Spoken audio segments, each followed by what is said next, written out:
Covid टीकाकरण के साथ साथ टेस्टिंग भी है जरूरी। उत्तराखंड के मुख्यमंत्री पुष्कर सिंह धामी ने गुरुवार को सचिवालय में कोविड से बचाव के लिए की गई व्यवस्थाओं की समीक्षा की।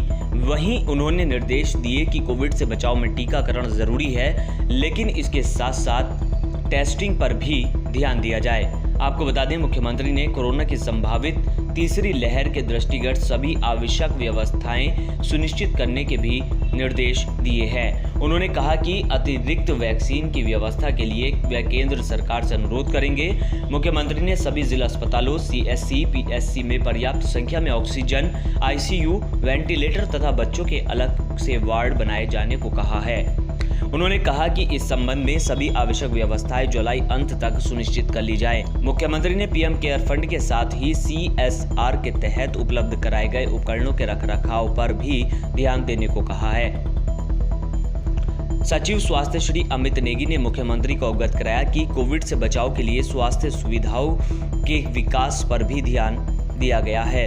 उन्होंने व्यापक प्रस्तुतिकरण के माध्यम से इस संबंध में की गई व्यवस्थाओं की जानकारी दी। उन्होंने बताया कि डॉक्टरों के साथ ही पैरामेडिकल स्टाफ को इससे बचाव के लिए प्रशिक्षित किया गया है। उन्होंने बताया कि प्रदेश में कोरोना के प्रसार में काफी कमी आई है। इस अवसर पर मुख्य सचिव डॉक्टर SS संधू, अपर मुख्य सचिव श्री आनंद वर्धन, सचिव डॉक्टर पंकज कुमार पांडे आदि उपस्थित थे। सरोवर नगरी में माल रोड पर शुरू हुई ये सेवा। 2016 से चल रही मानसरोवर के माल रोड पर ई-रिक्शा की मांग लंबे समय के बाद आखिरकार सैलानियों के लिए माल रोड में ई-रिक्शा का संचालन शुरू हो गया है। इतना ही नहीं, पहले चरण में माल रोड पर 5 ई-रिक्शा का संचालन किया जा रहा है। अगर ये प्रयोग सफल रहा तो इसमें बढ़ोतरी किए जाने के आसार हैं। सरोवर नगरी नैनीताल में पर्यटकों की सुविधाओं को देखते हुए वर्ष 2016 में जनहित में ये मांग की थी। जी आपको बता दें कि उन्होंने मांग की थी कि ई-रिक्शा का संचालन होना चाहिए, लेकिन कई बार ये मांग ठंडे बस्ते में चली गई। लेकिन एक बार फिर से नैनीताल में 10 रुपये प्रति सवारी अब माल रोड में ई-रिक्शा चल सकेंगे। माल रोड से नील और सुंदर वादियों का दीदार करने वाले पर्यटक इस ई-रिक्शा में बैठकर आनंद ले सकेंगे। इन जिलों में 12 जुलाई तक मौसम का येलो अलर्ट।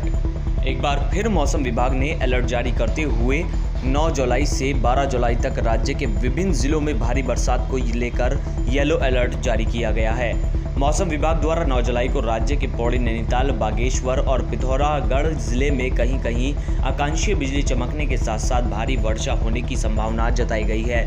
इतना ही नहीं, 10 जुलाई को राज्य के देहरादून, पौड़ी, गढ़वाल, टिहरी, नैनीताल, बागेश्वर और पिथौरागढ़ जनपदों में तीव्र बौछार के साथ भारी बारिश होने की संभावना जताई गई है। इसी तरह 11 जुलाई को उत्तरकाशी, देहरादून, बागेश्वर, नैनीताल और पिथौरागढ़ में, जबकि 12 जुलाई को उत्तरकाशी, देहरादून, बागेश्वर, नैनीताल, पिथौरागढ़ के साथ साथ हरिद्वार, टिहरी, पौड़ी, चंपावत जनपदों में भी बरसात का पूर्वानुमान जताया गया है।